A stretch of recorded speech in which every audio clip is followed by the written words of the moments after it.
Ya nos acompaña el presidente de la Cámara de Diputados, que asumió el pasado 1 de marzo, Gerardo Amarilla, muy bienvenido. Bienvenido. Gracias, un gusto estar acá con ustedes. Bueno, adelante. No, digo, más allá de lo que representa la investidura, ¿no? El honor que debe significar para un político presidir la Cámara de Diputados, ¿implica una responsabilidad extra que estar sentado en la banca? Por supuesto que sí. ¿Sí? Por supuesto que sí, desde el punto de vista que uno asume primero un rol muy importante en la Cámara, desprendiéndose de alguna manera un poco de lo que es el debate político y teniendo una actitud un poco más de moderación, un poco más de articulador entre los diferentes sectores. Y eso a veces supone un autocontrol muy importante, porque a veces comentarios o los temas de actualidad a uno le imponen o tiene el deseo de intervenir o incidir o hablar, y creo que supone un tema de autocontrol muy importante a la hora de presidir la Cámara y tener la moderación y la ponderación, digamos, con los diferentes sectores políticos. Y después lo que tiene que ver con la conducción del debate, de alguna forma con imponer el ritmo de trabajo en la Cámara también, que no solamente es para los 98 legisladores con los que componemos la Cámara de Diputados, sino para con los 400 funcionarios que trabajan en la Cámara, ¿no? Imponer el ritmo de trabajo para que se hagan los proyectos, para de alguna forma establecer determinadas metas, en algunos temas muy puntuales o en proyectos de trabajo en la Cámara. Y bueno, eso insume un ritmo de trabajo muy importante, que tampoco supone abandonar la representación que uno tiene, y más siendo de un departamento del interior que tiene ahí un rol, creo que también un poco distinto al de Montevideo, ya que de alguna forma se convierte en una suerte de embajador del departamento y sus problemas ante la capital.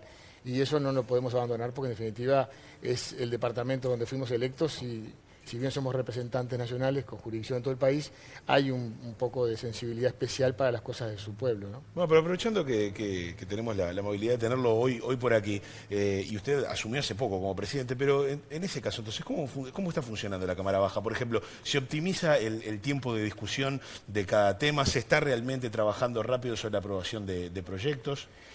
Bueno, sí, no lo rápido que nosotros quisiéramos, tal vez. ¿Y eso a qué se debe? Y a veces uno es muy ansioso y los tiempos políticos y de esos órganos que son además de representación y que tienen en definitiva, allí confluyen todos los partidos del Uruguay y hay que articular y ver las posiciones de cada uno, también ver los ritmos que tiene a veces el Poder Ejecutivo y los intereses que tiene la bancada de gobierno.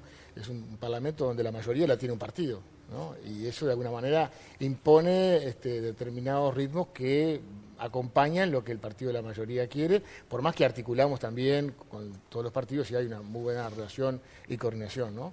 Quisiéramos que fuera mucho más rápido el tema legislativo, ¿no? Hay varios temas importantes en la Cámara que están esperando en carpeta y que a veces, bueno, por demoras y por pedido de asesoramientos y por definitiva tiempo que cada partido se toma para estudiar los temas, demoran más de lo que uno quisiera. Diputado, su designación como presidente de la Cámara no estuvo exenta de polémica, sí, ¿verdad? Especialmente, bueno, por uno de los miembros, por el diputado Fernando Amado, del Partido Colorado, que uno de los argumentos que interpuso para que no fuera designado en su momento en la discusión en la Cámara era su condición religiosa, en definitiva, sobre todo por una declaración que usted había hecho previamente en la que decía de que la ley de Dios estaría por encima de las leyes constitucionales. No sé si en algún momento tenemos para ver el argumento de Fernando Amado y después le damos la palabra para aclarar ese episodio. Que manifieste que no dudaría en caer en la desobediencia civil en caso de que alguna disposición esté en contra de su creencia religiosa. La significación y gravedad de estas declaraciones son muy profundas, atentan a la propia base de nuestra república basada en la democracia y el Estado de Derecho. Estas advertencias me provocan alarma y es mi deber institucional dejar bien marcada esta diferencia enorme que mantenemos. El diputado Amarilla debe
Bueno, espero que se haya entendido un poco la parte del argumento del diputado Amado. Sonó a cámara eso. Quería lograr el tono con lo que se puede llegar a escuchar, la reverberación de cámara sonó a cámara. Bueno, No fue el único, esa no fue el único, discusión, Amado. ¿no? Fue el único que votó en contra. Votó en contra. Después hubo algún Argumentos. otro legislador El resto que acompañó, ¿no? Vamos a marcó decir. alguna señal o algún matiz. Sabe usted que no se votó tampoco. ¿Eh?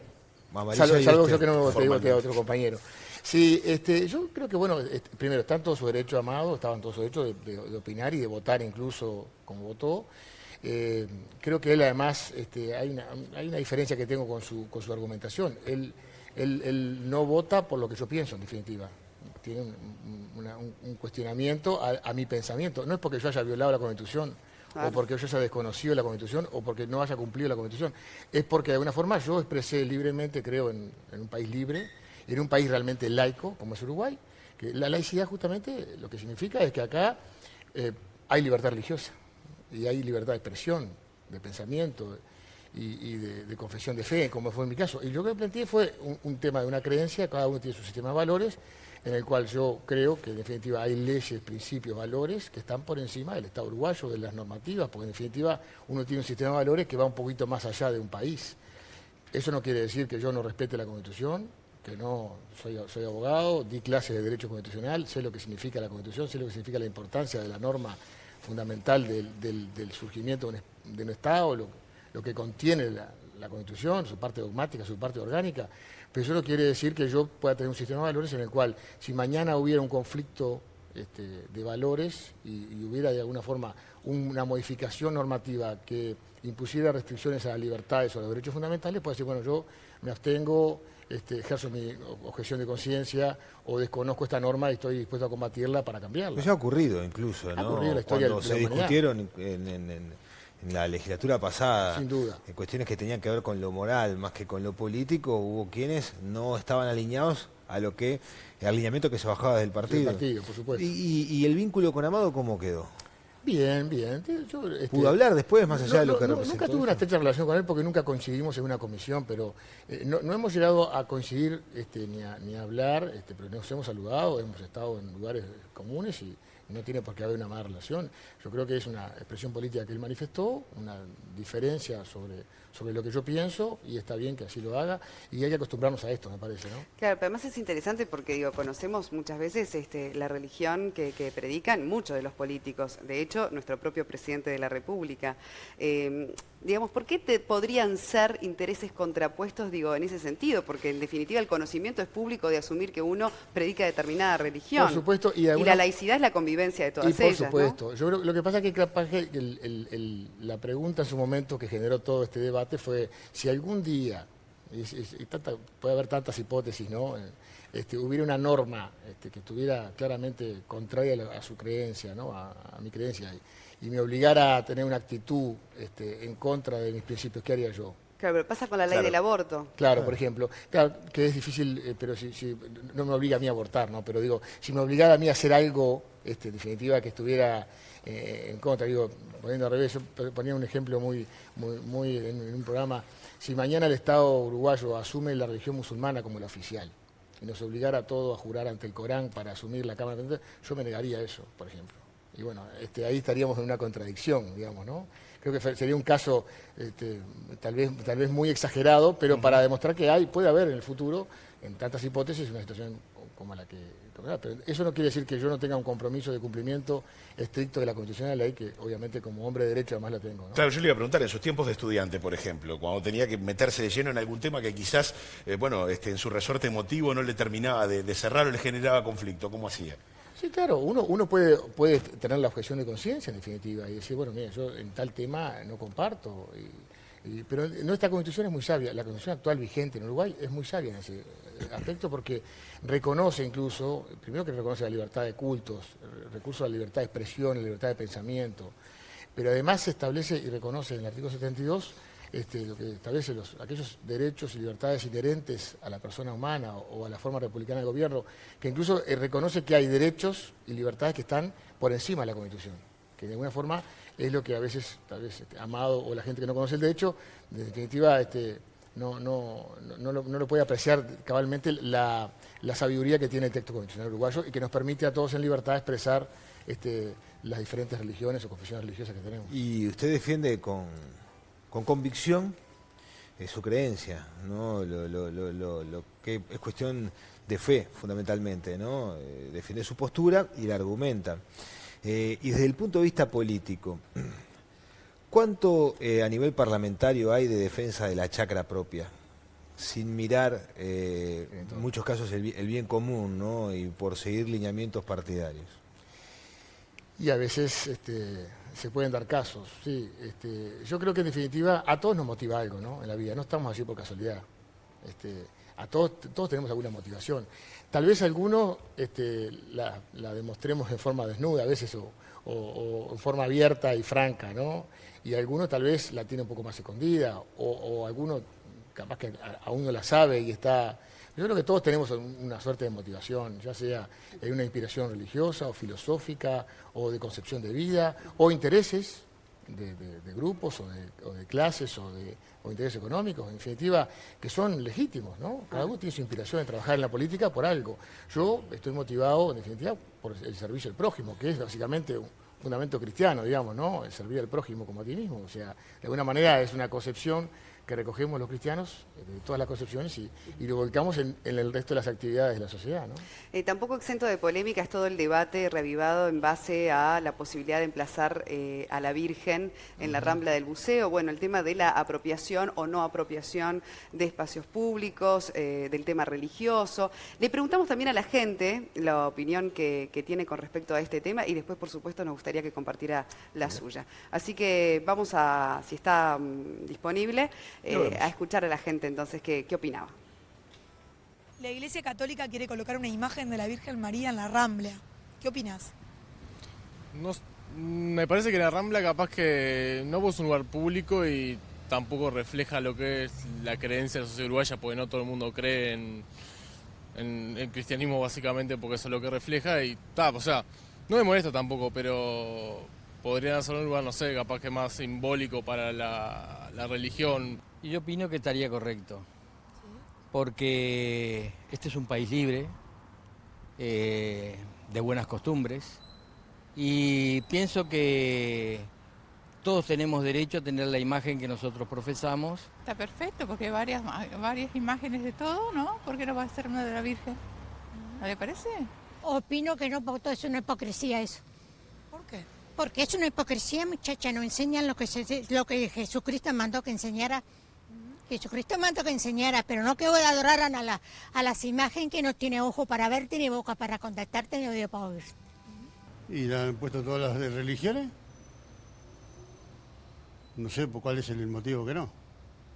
Que puede ser, sí, porque la libertad de culto en el Uruguay es algo que tradicionalmente se ha dado.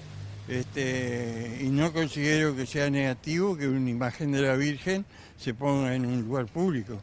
Por lo que yo interpreto lo que dice de la Constitución, que debería ser que las culturas religiosas deben estar en el ámbito privado, dentro de las iglesias, no sé. ¿Así que no estás de acuerdo? No. De acuerdo, ¿verdad, doña? De acuerdo, sí. ¿Cómo, no? Totalmente. Sí, sí. ¿Y por qué? Porque es a ver si se arregla un poco esto de la delincuencia y todo lo que hay. ¿Y le parece que una imagen en la Rambla puede llegar? No, porque dijeron que también iban a ir como la misa, claro. Como la misa yo en el buceo, todas esas cosas. Puede influir bastante, ¿no? Y no me parece mal, ¿no? Si hay una de Manchá, puede haber a la Virgen María. Pienso que no hay necesidad, porque en cada zona hay vírgenes y santos, y templos sobran. Así que la verdad que pienso yo que es de más. ¿Puede llegar a afectar eso, la laicidad de nuestro país? Y en algún sentido sí, porque en realidad es como que se usa un espacio público para un tipo de creencias, es como que se apropia de algún modo. En realidad el espacio público debería representar la diversidad de la sociedad y no debe ser apropiado por una religión en específico o por lo que sea. Y la cruz, que está más céntrica, no afectó la laicidad, y la cruz es más amplia que una imagen, es difícil que una imagen le afecte. No, eso no creo, no porque está totalmente comprobado que no influye tanto, o sea, en lo público no, capaz que en lo privado sí, porque hay muchos colegios privados que todavía son, o sea, que tiran para el lado religioso, pero tampoco es que seamos una sociedad que va por un solo lado, para cualquier lado, pero a mí no me afecta, o sea, capaz que hay gente que sí le molesta o lo que sea, pero va de cada uno y la tolerancia que tenga cada uno y ya está. De la misma manera que la religión católica puede hacer eso, también otro tipo de religiones, con el permiso de las autoridades, puede hacer proceder de la misma manera, ¿no? No me llamaría la atención. Así como pusieron la Virgen de Iemanjá, quieren poner una Virgen católica. No, vamos a dejarnos ahí. Vamos a tratar de vivir mejor, que eso es lo imprescindible. Siempre Bueno, interesante, las opiniones de la gente y bueno, Amarilla, su punto de vista, ¿no?, sobre esta discusión. Yo creo que a mí me parece bien. Yo no sé si no escuché el debate cuando se puso el coreano, por ejemplo. ¿Significará algo religioso? No significará, no sé, pero digo, en definitiva, es una imagen que también se puso allí y creo que no hubo tal debate.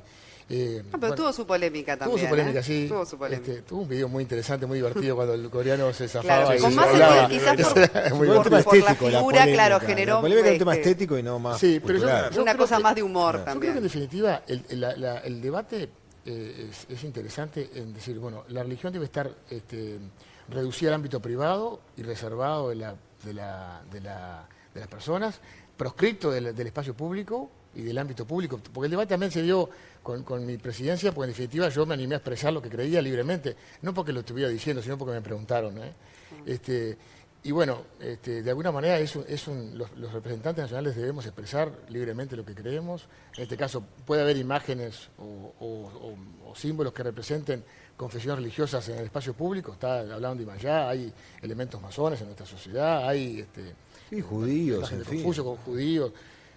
Ya me parece mal. Yo creo que en definitiva justamente hay libertad de cultos. No es que haya prohibición de expresión espiritual en el país, sino que hay libertad de cultos y manifestaciones, y creo que evidentemente con los debidos permisos, con las debidas autorizaciones, y nada que rompa la estética o que tampoco suponga la apropiación pública de una confesión, sino que haya como lo dijo el muchacho al final, creo que en su posición se contradice, en definitiva que haya que sea la expresión de diversidad, o sea, que estemos todos. Pero que se respeten después eso, sí, por porque supuesto, el tema también después está el supuesto, agravio, ¿no? Por supuesto. Grafiteado, exacto. y eso también genera después por supuesto, pero el grafiteado no solamente es por un tema religioso, o sea, en todos lados, ¿no? Claro. Lo vemos con las pintadas nacionales de Peñarol que tienen el país casi que atomizado, ¿no? Amarilla, pero aquí recién alguno de los consultados hablaba del mensaje que se busca dar. Digamos, más allá de un criterio estético o de conciliar la libertad de cultos, ¿qué piensa usted que aportaría a la consideración de todos aquellos que pasen por ese espacio público y vean la imagen? Yo por lo que sé, y digo, no estoy muy atento, no soy un estudioso del tema específico de esta movida, pero yo lo que sé es que la Iglesia Católica aparentemente anualmente hace una actividad en ese lugar. Eso es lo que comentó Sturla en algún reportaje que lo vi. Y bueno, que justamente como hacen una actividad, no sé qué día es al año en ese lugar, todos los años con la Virgen María y traen una Virgen para ese lugar, la idea surgió de colocar una estatua allí para que en definitiva cuando se reúnen ya tener el escenario armado, por así decirlo. A mí no me parece mal, en definitiva, y creo que constituye un elemento más en la diversidad de expresiones que hay en la sociedad uruguaya, que me parece interesante, en definitiva, no esconderlas ni reducirlas al ámbito privado, ni tratarlas como algo sedicioso, ¿no? Por último, por un tema que está vinculado a la religión también y tiene que ver con cuestiones que hacen al Estado. Sabido es que hay emprendimientos educativos generados desde grupos religiosos que son gratis, públicos, para en algunos sectores marginales, no públicos, sino gratis, ¿no? Y también desde esferas del gobierno, sobre todo desde actores de la educación, surgieron algunas críticas en torno a cómo se operan y trabajan esos centros educativos religiosos. ¿Qué opinión le merece al respecto la participación, ¿no?, en la sociedad de este tipo de iniciativas? Yo conozco esos lugares, los liceos... Jubilares estamos hablando. Claro, que no son tipo de obligatorios de profesar la fe cristiana por eso. para poder estar allí. Aunque ¿no? dan catequesis. Dan catequesis. Pero incluso hay uno que creo que es Impulso, que no es confesional, no es religioso, sino que es privado, de gestión pública o privado gratuito, no sé cómo es la terminología. Entonces son unas manifestaciones claras de una necesidad que existía. En esos lugares realmente los chiquilines tenían dificultades para salir de la escuela y comenzar sus estudios secundarios. Había un abandono muy importante, había condiciones del entorno que no le permitían muchas veces continuar sus estudios. Yo me crié cerca de esos lugares, conozco bien la realidad y la mayoría de mis compañeros no terminaban el liceo y ni siquiera llegaban a la facultad, ¿no? Y esto fue de alguna forma una situación que se dio, me parece que a partir de algunas motivaciones privadas, creo que la Iglesia Católica por un lado, pero también empresarios por otro, y que de alguna manera confluyó en la necesidad de darle a sus chiquilines una oportunidad para poder estudiar y que el estudio vuelva a ser una herramienta interesante de movilidad social en el país, como lo era históricamente, y que lamentablemente ahora se pone en duda por la crisis educativa que todos reconocemos que vivimos. Y estos fenómenos creo que lejos de despertar críticas y cuestionamientos, me parece que tendrían que despertar en el ámbito público, digamos, un mea culpa y una autocrítica de qué estamos haciendo nosotros, por qué surgen estos impulsos y estos fenómenos que en definitiva terminan llenando un vacío que el Estado no los puede llenar. Y ahí creo que es un tema de reconocer y tal vez no solamente tratar de modificar el sistema público, sino que yo le daría mucho más impulso y fuerza y empuje a estas experiencias para que se multipliquen en todo el territorio nacional. Diputada Amarilla, muchas gracias por sus minutos aquí en Buen Día Uruguay. Buena jornada. Ha sido un placer.